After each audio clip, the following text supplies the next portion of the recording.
아 글쎄 안 들려 들을 뉴스 없어 아무 뉴스도 귀에 들어오지 않아 듣고 또 들어도 들을 뉴스 없어 만드는 게 이 프로야 이동영의 뉴스 정면 승부.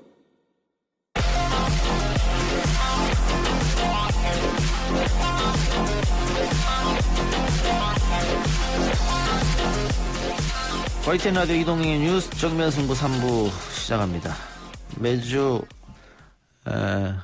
금요일 이 시간에는 신장식 변호사 그리고 오마이뉴스 박정호 기자와 함께 이슈 언박싱 진행합니다. 두 분 나왔습니다. 어서 오십시오. 안녕하십니까. 네, 안녕하세요.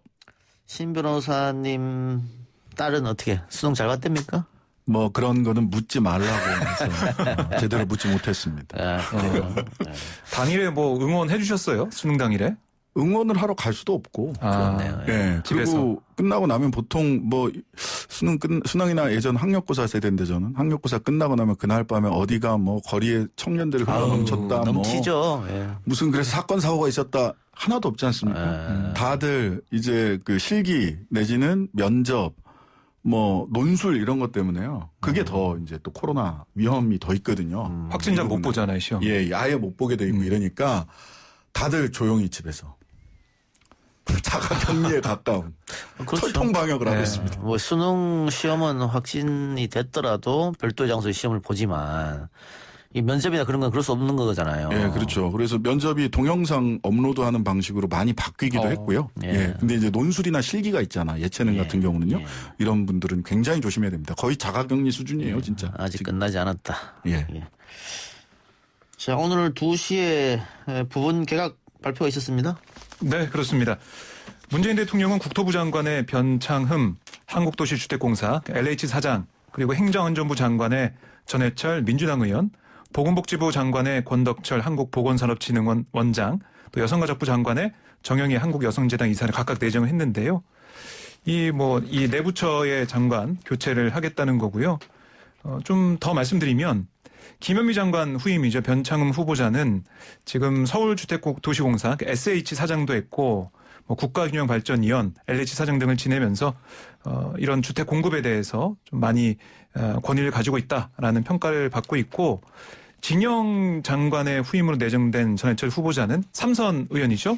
그리고 이른바 삼철 중에 한 명으로 꼽히고 있으면서 노무현 정부 때 청와대 민정비서관, 민정수석 지낸 그런 경력이 부각이 되고 있고 한때 차기 법무장관으로 거론되기도 했었던 인물입니다. 그리고 원년 멤버죠. 박능우 보건복지부 장관, 복지부 관료 출신 권덕철 후보자가 발탁이 됐는데 권 후보자는 복지부 보건의료정책실장, 메르스관리대책본부 총괄반장, 기획조정실장 차관 요직을 두루 거쳤고 이정옥 그 여성가족부 장관의 후임으로 내정된 정영애 후보자는 여성단체 출신으로서 노무현 정부 청와대에서 균형인사비서관 인사수석 지내면서 문재인 대통령과 호흡을 맞춘 그런 경력이 있습니다. 예. 보건복지부 장관은 관료 승진 부분이니까요. 네. 크게 논란이 없을 것 같고 여가부 장관은 다들 교체를 예상했기 때문에 이것도 큰 논란이 없을 것 같고 제일 크게 화제가 된 건 역시 국토교통부 장관의 교체다. 네. 여러 곳에서 교체 요구가 있었습니다만 정부 입장에서 그렇게 교체를 해버리면 정부의 부동산 정책 실패를 자임한 거 아니냐 이런 것 때문에 그동안 못하다가 이번 어쨌든 교체를 단행했습니다. 역시 시장의 시그널 혹은 여론 이런 걸 봤을까요? 그런 것도 봤을 것 같은데요. 저는 이 부분이 하나는 지금 잘하고 있다. 국민들이 잘하고 있다라고 평가하고 있는 부분들을 강화하는 거 이번 개각이.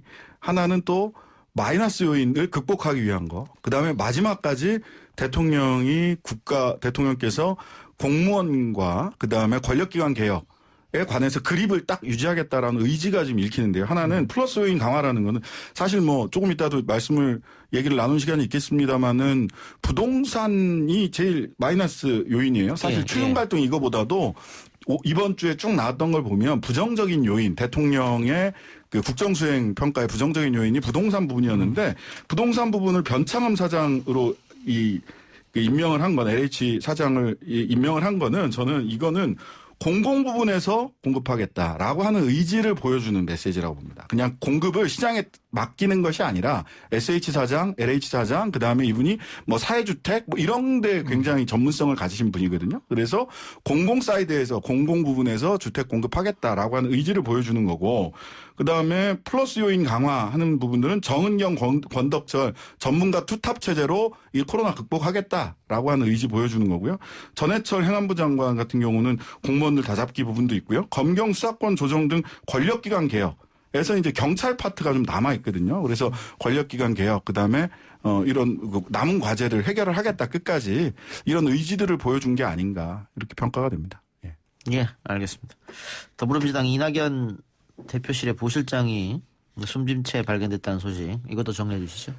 네, 옵티머스의 복합기 임대료 지원 의혹과 관련해서 검찰 수사를 받던 이모 부실장이 어제 오후 9시 15분쯤 서울 서초구의 서울중앙지법 청사 인근 건물에서 숨져 있는 것을 경찰이 수색 도중 발견했는데요. 이 씨는 2일 서울중앙지검에 출석해서 변호인이 동석한 가운데 오후 6시 반까지 조사를 받았습니다.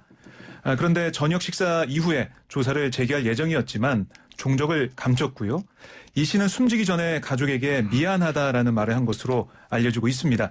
경찰은 가족으로부터 이 씨에 대한 실종 신고를 접수하고 휴대전화 위치 추적 등을 통해 소재를 파악했지만 이 씨를 어제 발견했을 땐 이미 늦은 상황이었습니다. 경찰은 이 씨가 극단적 선택한 것으로 추정하고 주변인들을 상대로 정확한 사고 경위를 조사하고 있고요. 여기에 대해 서울중앙지검은 이런 일이 발생해 매우 안타깝게 생각하면서 유가족분들께 깊은 애도를 표한다. 이런 입장을 밝혔습니다. 자, 결국은 이게 수사가 진행된 것은 선관위가 고발했기 때문에 진행된 건데 복합기 대납 60여만 원. 근데 그 문제 가지고 조사를 받는데 그것 가지고 이런 극단적 선택을 했었을까? 고개가 갸우뚱거리잖아요. 네, 그렇죠. 그래서 나오는 얘기가 그러면 뭐 검찰에서 별건을 들여다봤냐? 다른 혐의를 들여다봤냐? 아니면 인권 유린이 있었느냐? 뭐 이런 지적도 지금 나오고 있는 상황이에요. 네, 그래서 이게 다들 뭐 안타까운 죽음이다라고 얘기는 하지만 그 이유를 둘러싸고 잔인한 수사에 의한 죽음 또는 별건 수사 등 좀 가혹한 수사에 의한 죽음이냐 아니면 뭐 야당 쪽에서는 모든 걸 안고 가는 충심에 따른 죽음이다 이렇게 이제 이야기를 했더라고요. 그래서 뭔가 의혹이 훨씬 더 많이 있는데 예. 본인이 끌어안고 갔다라고 예. 하는 취지의 평가 이런저런 얘기들이 있는데요. 저는 이거는 사실관계를 보다 분명히 해야 여기에 대해서 논평을 할 수 있는 것이지 특정한 의도에 따라서 추론을 거듭해서 이거 자꾸 얘기하는 것은 고인 앞에서 좀 적절치 예. 않은 거 아니냐. 더군다나 오늘 같은 시점에는 그런 생각이 좀 드네요. 결국 수사와 관련해서는 이분에 대한 수사는 공소권 없음으로 끝이 나게 될 것으로 보입니다. 예. 어쨌든 의혹은 지금 제기된 상태고 그래서 그런 거예요. 윤석열 검찰총장이 이 사건에 대해서 수사할 때 인권 문제가 있었는지 조사를 해라 이런 지시를 했단 말이에요. 그렇죠. 근데 그걸 그대로 받아들이면 좋겠는데 또 모든 걸 또 정치적으로 해석하다 보니까 이 사건은 서울중앙지검에서 담당하고 있고 네. 중앙지검장은 이성윤 지검장인데 주미애 대표 쪽이다. 그러니까 윤석열의 반대 라인이다. 그리고 윤석열 총장이 이성윤을 어떻게 견제하려고 지금 이렇게 인권 조사해보라는 거 아니냐. 또 이런 해석까지 나오고 있을 것 같아요. 그러니까 지금 상황이니만큼 그런 해석까지 나오고 있는 걸로 보이는데 지금 윤 총장이 보면 할 수 있는 건 다 하고 있거든요. 다 하고 있죠. 다 하고 있어서 그런 가운데 이 인권 관련된 조사도 서울중앙지검에 대한 거니까 그렇게 해석이 나오는 것 같고요. 그만큼 윤 총장이 지금 업무나 뭐 직무 수행에 있어서 모든 행동이나 뭐 발언이나 이런 게 다 정치적으로 해석될 수밖에 없는 그런 상황. 이게 좀 안타깝습니다. 근데 이건 한번 꼭 나중에 지금 당장은 뭐 일이 하도 바쁘게 굴러가니까 안 들여다보고 제대로 못 들여다보고 있는데 이 공적 조직을 피징계 혐의자인 윤석열 총장이 사적으로 유용하고 있는 것은 아닌가에 대해서는 나중에라도 꼭 한번 따져봐야 됩니다. 예를 들면 감찰관 대검 감찰관실에서 압수수색했던 것에 대해서 인권정책관실을 통해서 다시 들여다봐라. 내지는 그쪽을 압수수색할 수 있다라고 어제 윤석열 총장이 이야기를 했단 말이죠. 근데 이런 부분들은 사실은 공조직을 대검이라고 하는 공조직, 인권감독관실이라고 하는 공조직을 자신의 징계와 관련된 업무를 했던 감찰관실에 대해서 수사하도록 하거나 들여다보도록 하게 하는 거는 공적 조직을 사적으로 유용한 거 아닌가라고 하는 부분들도 있어요. 이런 지금 이 이야기도 중앙지검의 인권 물론 인권 침해가 있었는데 잘 들여다봐야 되죠. 근데 참 타이밍이 묘하죠. 묘하다 보니까 이런 부분들도 혹시 본인의 지금의 징계가 진행되고 있는 이 상황에서 공적 조직을 사적으로 유용하고 있는 것은 아닌지 이런 의심을 좀 할 수밖에 없는 상황인 것 같습니다. 이건 나중에라도 꼭 챙겨봐야 될 것 같아요. 사실. 예. 고인과 이 대표는 오래된 관계죠? 네, 그렇습니다. 이낙연 대표가 전남 지역 국회의원이던 2000년쯤부터 인연을 맺었습니다. 그래서 전남 지역구를 이 이모 실장, 부실장이 관리를 했는데 이 대표 의원실 비서관, 전남지사 정무특보를 거쳤고 최측근으로 꼽혔어요, 그동안. 그리고 좀 특이할 만한 게 2014년 전남지사 선거 때 공직선거법 위반, 그러니까 당비 대납 혐의로 1년 2개월의 실형을 살기도 했습니다. 올해 4.15 총선에는 종로 선거사무실에 상주하면서 조직 관련 업무를 담당했어요. 그래서 복합기 문제나 이런 것도 이 이모 부실장이 담당을 하는 그런 상황이었고 9월부터 당대표실 부실장을 일했습니다. 이 일이 벌어지자 이낙연 대표는 이렇게 얘기했습니다. 유가족에게 어떻게 위로를 드려야 할지 모르겠다. 슬픔을 누를 길이 없다라고 밝혔고 오후에 박병석 국회의장 주재 교수단체 대표 회동만 예정대로 진행하기로 하고 나머지 일정은 다 취소를 했습니다. 예, 조금 다른 얘기일 수도 있겠습니다만 2010년부터 2015년 상반기까지만 검찰 조사 도중에 사망한 스스로 목숨을 끊은 사람이 79명입니다. 그리고 2016년부터 2005년부터 2014년까지 10년 동안 자살한 기업인과 공직자는 9명. 그러니까 왜 이렇게 검찰 조사를 받고 나서 이런 극단적 선택을 하느냐. 이거는 비단 이번 사건뿐만이 아니라 조사 시 과연 인권 유린이 일어나고 있는지, 모욕적이고 또 모독적인 그런 발언들은 없었는지, 검찰 스스로가 다시 한번 돌아봐야 될 것 같지 않습니까? 자성해야 됩니다. 사실, 개인적인 경험일 수도 있습니다만은 검찰 조사에 이제 변호사들도 참여를 한단 말이죠.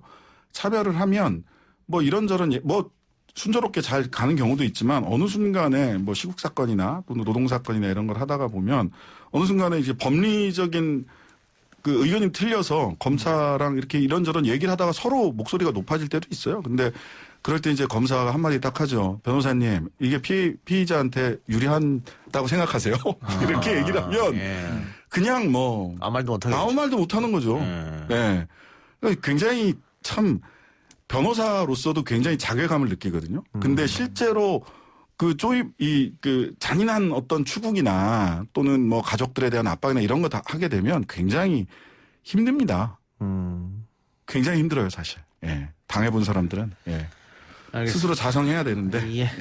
제도적 장치를 마련하는 것도 좋을 거고요. 네. 자, 다음 이야기로 넘어가 봅시다. 대통령과 여당 지지율이 최근에 떨어졌다. 결국은 추윤 갈등, 부동산은 지금 밑으로 깔고 가는 거니까. 추윤 갈등이 폭발 때문에 이렇게 된 거 아니냐 이런 지적이 많더라고요. 그러니까 제가 오늘 아침에 몇몇 의원들한테 물어봤는데 종합해 보면 일일비 할 필요 없다 이런 얘기고 추윤 갈등 때문에 이렇게 빠졌을 거다 그렇게는 보지 않더라고요. 오히려 민주당이 그동안 180석을 가지고 있었는데 지금 12월 4일이 됐잖아요. 근데 이 12월 4일 동안 올 동안 민심이 원했던 거대 여당을 만들어줬던 그런 유권자들의 표심이 어떻게 반영이 됐냐. 한 일이 뭐냐? 거기에 대한 회의감이 있는 것 같다는 거예요. 그건 민주당을 지지하던 문재인 대통령을 지지하던 사람들이 굉장히 많이 빠졌거든요. 지난번 조사보다는. 네네. 그런 사람들은 지금 박정 기자가 이야기한 이렇게 거대 여당을 만들어줬는데 왜 공수처를 통과 못 시키고 또 검찰총장 한 명 이렇게 못하느냐 이런 좀. 네, 호남 쪽 지지와 진보 쪽 지지가 빠지는 부분이 있고 또 하나는 언론 얘기를 좀 하더라고요. 언론에서 그렇게 써대는데 지지율이 안 빠지겠냐 이런 얘기도 하던데 그건 아마 중도층에 영향을 미치는 그런 부분이 될 것으로 보이는데. 글쎄 그건 어떻게 보면 또 핑계일 수도 있고. 네, 그럴 수도 있어요. 그런 얘기를 하고 있습니다. 여튼 저는 지금 이렇게 파도 위에서 바람 불면서 파도가 이렇게 살랑살랑 치는 거는 여기에서 추경 갈등은 분명히 요인이 된다. 근데 저류에 깔고 있는 것은 조류의 흐름에서는 역시 부동산 문제나 경제 문제가 있기 때문에 먹고 살기 힘든데 저렇게 싸우기까지 하네 이렇게 되는 거거든요. 그냥 싸운다는 이유 하나만으로 저는 떨어졌을 거다라고 생각지는 않고요. 그리고 그거는 이제 여론조사 데이터를 쭉 봐도 부동산, 경제 이런 것들이 쭉 이제 그 부정적 평가의 주요 요인으로 몇 배 높은 요인으로 추경 갈등보다 한 3배 정도 높은 요인으로 나오고 있기 때문에 그게 이제 팩트라는 생각이 들고요. 예. 그다음에 그렇다면 결과적으로 지금 개각을 통해서도 그렇고 오늘 그 9일날 본회의에서 소위 개혁 과제들 또는 민생 과제들을 9일 본회의까지 얼마나 눈에 보이게 가시적으로 국민들이 느낄 수 있도록 해줄 거냐. 그다음에 컨벤션 효과라고 하죠. 이제 개각으로부터 오는 국민들의 이렇게 기대감을 얼마나 상승시켜줄 수 있을 거냐. 그다음에 10일날 예정돼 있는 윤석열 총장의 징계위원회. 그게 뭐 1차가 될지 2차가 될지 모릅니다. 뭐 증인 신청도 하고 막 이래가지고 한 번에 안 끝날 수도 있겠다 싶은 생각은 들어요. 그래서 요 과정이 12월 초 요 시리즈들이 4일, 9일, 10일로 이어지는 시리즈에서 어느 정도 국민들이 좀 안정감을 느끼게 할 수 있는지, 과제를 따박따박 해결해내는지 이런 것들이 조금 향후에는 좀 더 그 영향을 끼치지 않을까 싶은 생각이 듭니다. 예. 그리고 뭐 제가 여기저기 좀 물어보면 3차 재난지원금도 얘기를 하시는 분이 있어요.